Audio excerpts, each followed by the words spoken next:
Hello everybody, this is Metallic Penguin. I thought I would do a playthrough with the Gestalt Empire. I ran into something, and what I ran into was that Gestalt Empires basically cover up a lot of problems. But they require you to ask a question. The question they require you to ask is, why am I conquering these planets? And depending on your answer, the Gestalt Empire might be the way to go.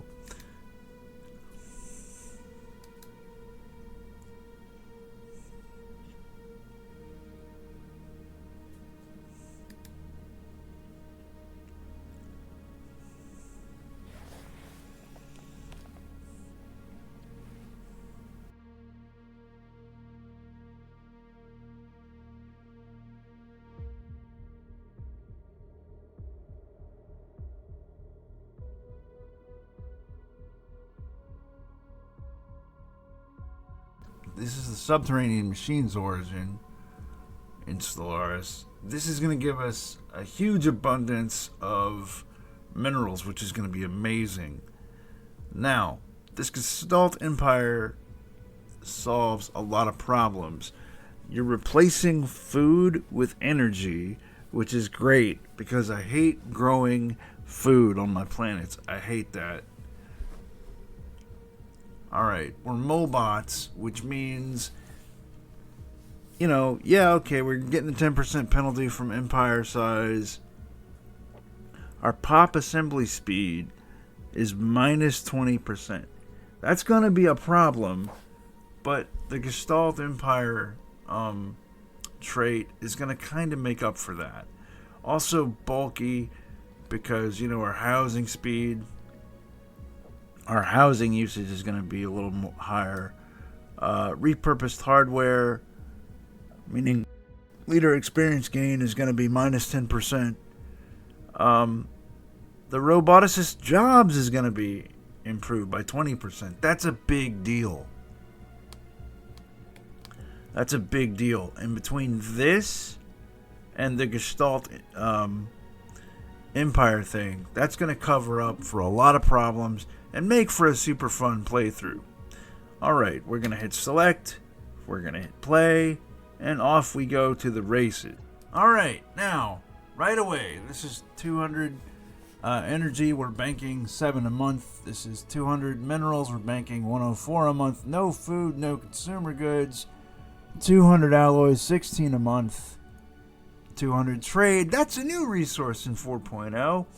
66 a month. No rare minerals yet. 100 influence, 5 a month. 0 unity, 6 a month.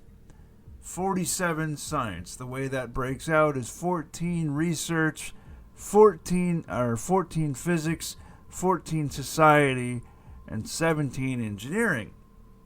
This is our empire size. That'll go up. It'll slow things down for us.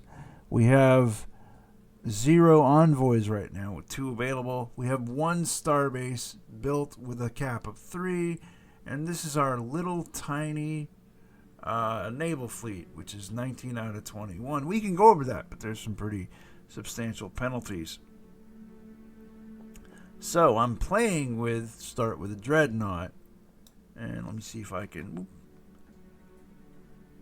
Sorry about that, folks. Let me see here. Let's see if we can zoom in like that. Okay. Playing Stellaris a lot of years. Long time. Learned recently. You can go WASD. Alright.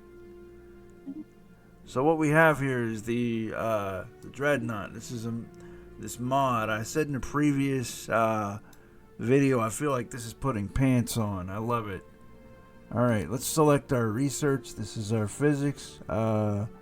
Society. Okay, we got physics, society, and engineering. So we go physics, field dynamics center. Okay. We do naval capacity. From jobs. and we're going to do Materials Workshop. Alright. In Stellaris, pops are the most important resource. We've always known that. In Stellaris 4.0, they're even more important. Pops don't grow as fast. Planets don't settle as fast. If you have anything like slow breeder or nascent stage, you can really hobble your empire. If you have bulky as a robot empire, you can really, really hobble your empire, because you can create more jobs than you have people, and therefore you can keep throwing down jobs and it will not matter. They will not fill up fast enough, and you can cause a serious problem for your empire going forward. You won't notice it at first because you're just clicking along. In fact, robots have this really interesting property, especially Gestalt empires, where it's like as soon as the job is built, it's almost instantly filled, and that's really, really cool. So that sort of hides the fact that you're still tied to, your pops growing at a decent rate, which if you have bulky as an empire trait, because you need negative traits, that's a terrible negative trait to have. Any sort of negative trait that impacts your empire growing speed, be it bulky, nascent stage, or slow breeder, in 4.0 is just a non-starter. Just don't do it unless you really, really like a challenge, and unless you're role-playing a challenge. Some people do. Some people like to role-play challenges. I, Metallic Penguin, don't necessarily like to do that. You can try whatever you want to get out of that. It won't matter, because what will happen is you don't have the population to support it. And especially if you're a robot in the Gestalt consciousness, because as a Gestalt robot, you can't cohabitate with individualist robots or beings or whatever.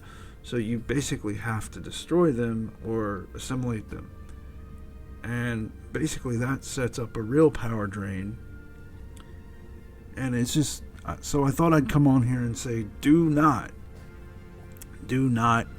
choose slow population growth at all. Don't forget to like, share, and ding that notification bell if you want to have more games content. And also, I'm going to be doing Let's Plays and stuff like that.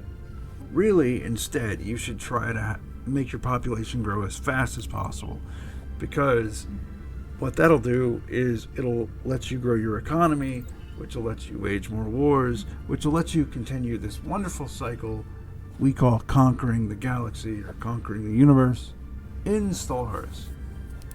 Metallic Penguin's philosophy, that is my philosophy around Stellaris, is play as wide as possible. If you're not playing as wide as possible, you might as well be watching cat videos, or in my case, dog videos. So okay, here's something I do like. I like that I don't have to care about consumer goods, and I like that I don't have to care about food. I like that if I want, I can have an empire that is just literally eat space, eat planets, go. I don't like that there's not the flavor, there's not the narratives, there's not, and the species, it takes so long to get off the mat. It's like, it takes forever just to have an economy that's all in the positive, so to say.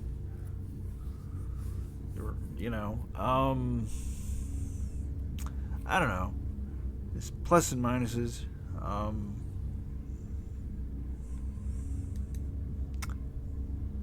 Anyway, this has been Metallic Penguin, and hope you guys enjoyed it, because I love playing Stellaris, and hope you guys enjoyed it. Okay, bye bye.